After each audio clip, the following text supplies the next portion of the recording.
2006, this congregation has been involved in a World Hunger Ministry. And the way that World Hunger Ministry works is as farmers in a land of plenty, that would be us, grow a crop. That crop is exchanged into money, and that money goes to implementing agencies in hungry countries. Once upon a time, that agency was known as FRB, Foods Resource Bank. It is now Growing Hope. And today we have two guests from Growing Hope that are going to talk to us a bit about the work that we've done, the work that's going on in Cambodia. So I welcome once again Rachel and Pheap.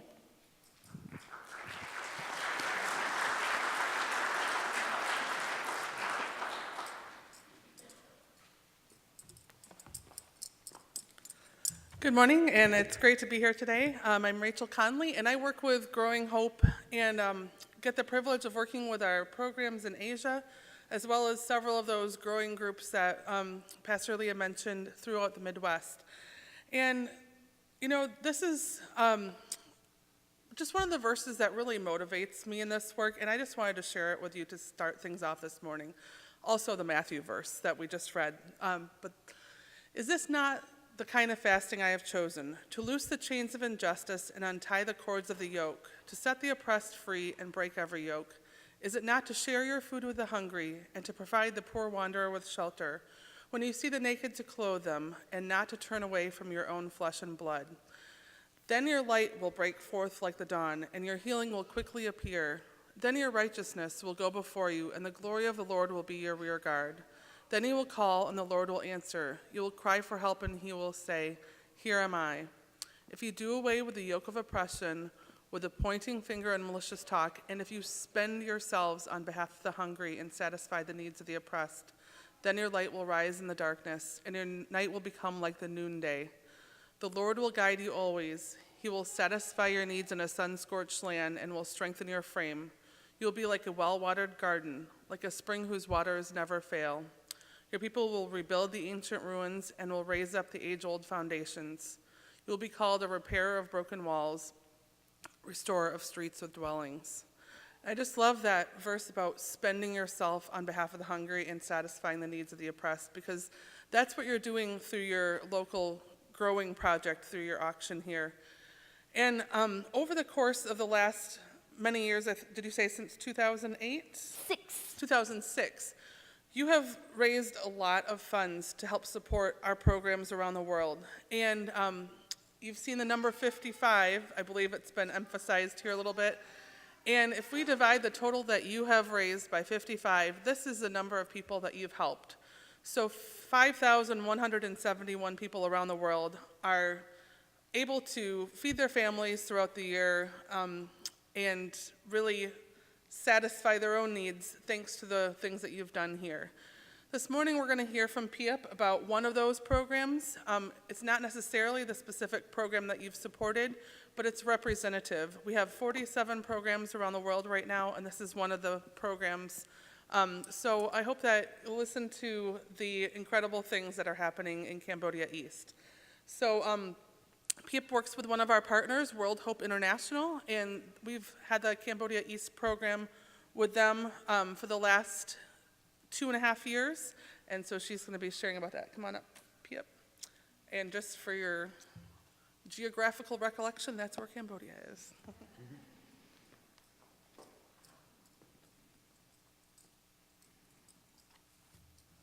Thank you, Rachel. Good morning. Thank you for having me this morning. It is a big blessing for me. Thank you so much. So I'm going to share one of my programs in Cambodia that we are working closely with the farmers. And this is the picture of one of the meetings that we usually we have like we call monthly meeting with them. So this is a program that we call community development programs. We work closely with the farmers that our target area. We focus on 5 villages, and one of the main focus, we want to improve their income. Actually, they growing different types of crops, But one of the main things that we introduced to these groups is growing mushroom. So we call straw mushroom. And in 2017, we have 75 households with 85 mushroom houses. And in year 2018, we have 105 households with 154 mushroom houses. So for this year, we plan to have at least 60 more families or 60 more mushroom houses. This is a team, field staff that they are working closely with the farmers. So in that area, we have about 1,000 families in 5 villages. And most of our staff, we recruited from the community.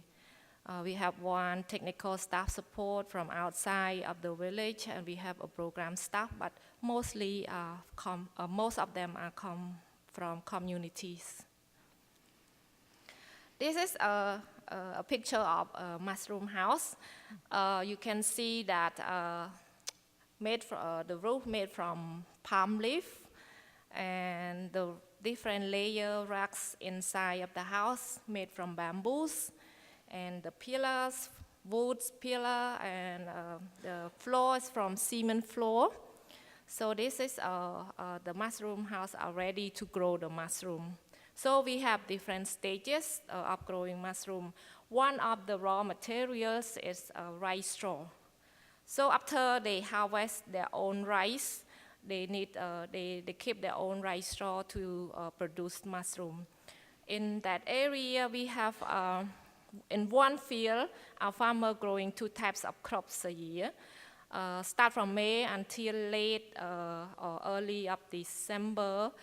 That is the rice season. And after they harvest, they take a little break. They start another crops called mung beans. So before rice straw, they don't really use for any, just only for cow, just for food. And then they don't really use any for value thing. But since we introduced the mushroom program, they start to have their own, they keep their own rice straw to produce mushroom. So this is the first stage that they need to roll rice straw. And you can see that rice straw are ready to go inside of the mushroom house. They need to put in different layer of racks. So one of the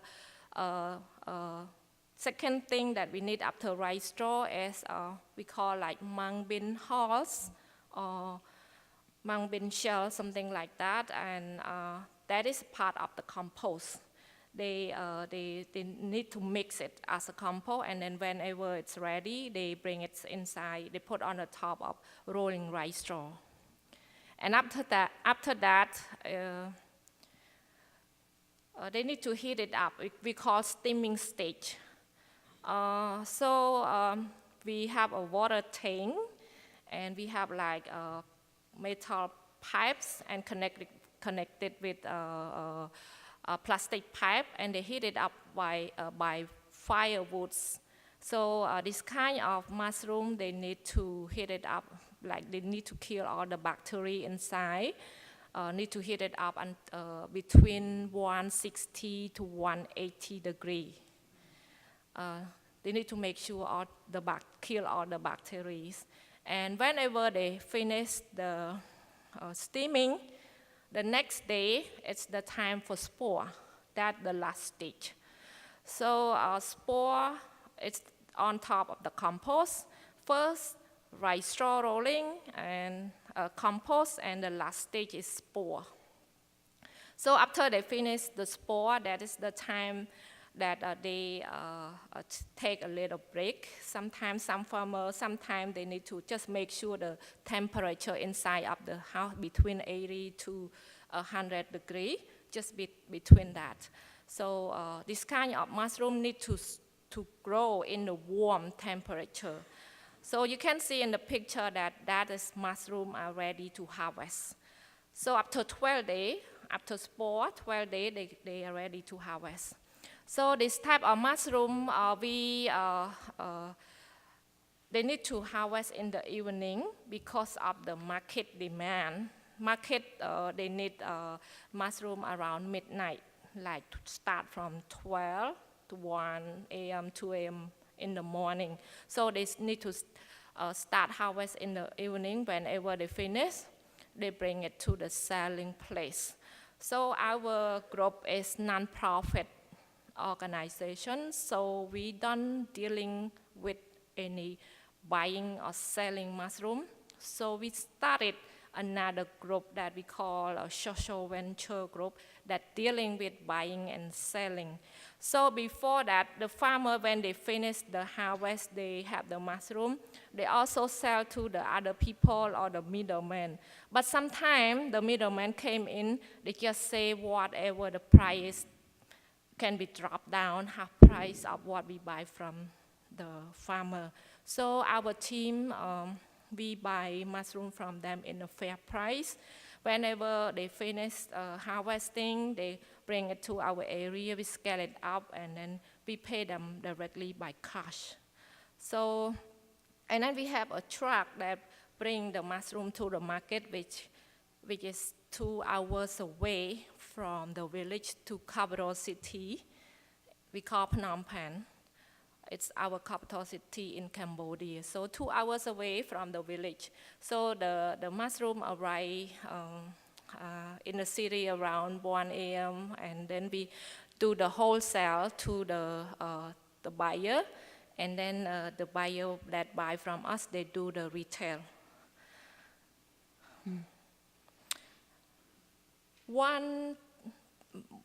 Just many things that happen in our community after we introduced this project. As you know that this kind of mushroom, they can harvest within 21 days. So this is kind of the thing that people in that area, they can earn more incomes instead of, at the same time, they also do other crops. For example, like cashew, cassava, mung beans, rice, and also they grow mushroom at the same time.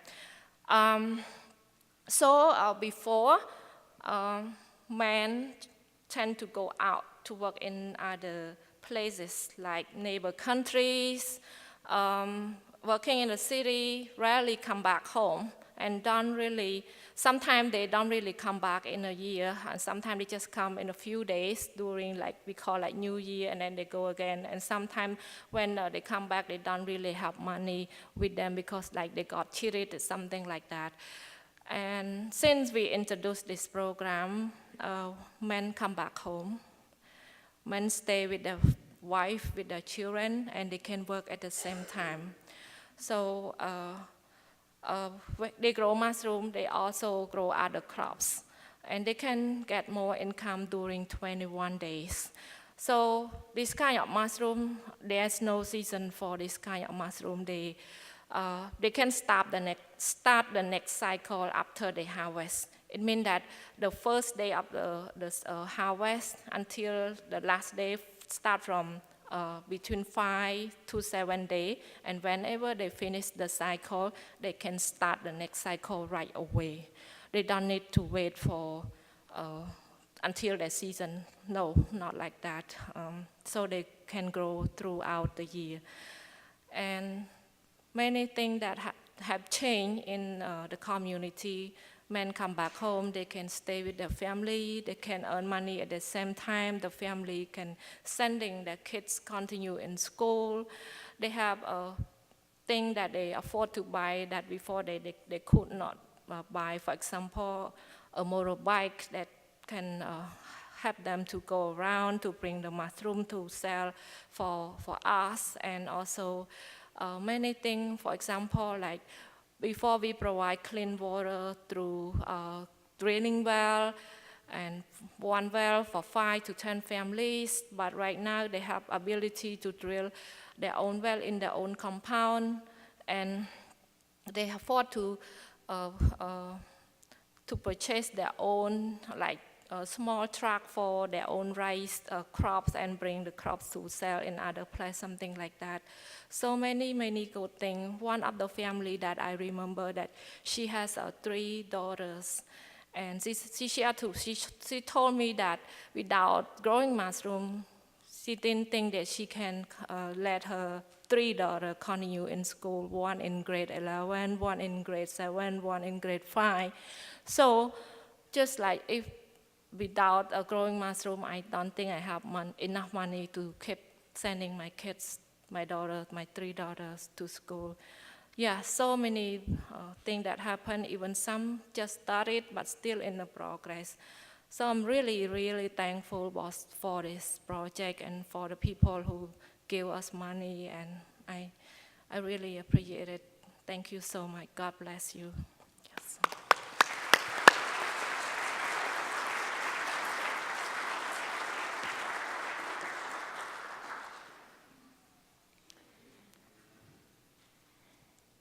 Pheap, thank you. So much of the story, whichever place we hear it, whenever families manage to do food reliability, it becomes family reliability too, that the families can stay together, that there's safety, there's continuity. When people are food secure for more than 3 or 6 or 9 months, all of a sudden there's money left over for education or for things like health care and or transportation. So thank you. Thank you for the work you do. Thank you for being here with us today. Because we're in the midst of Lent, we are calling it a listening season. We are still going to get that opportunity to do some listening today. When we get to our point of listening, you've got some options. There's some questions here, if you would like to sit with those questions and maybe journal about those. You are welcome to come to the rail, if you would like to come to the rail and pray. Again, in faith, having Jesus in the rocking chair, and as Jackson so beautifully articulated, a chair that not only Jesus could be in, but could hold us and rock us, if you want to sit at the feet of Jesus. The candles are available if you would like to light a candle during this prayer time. The other option, it's always an option, but it's certainly an option today, if you would like to make a special offering for Growing Hope in the midst of our prayer time, you're welcome to do that. We decided really 2 minutes was not enough last week, so we're going to go wild and crazy and go 3 minutes, and then we will conclude with prayer. This is your time to listen. Speak, Lord. Your servant is listening.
and gracious God, now amongst the long shadows of Lent, give us courage to listen without fleeing to the voice of the one who calls us beloved. Amen. Well, it's a light in my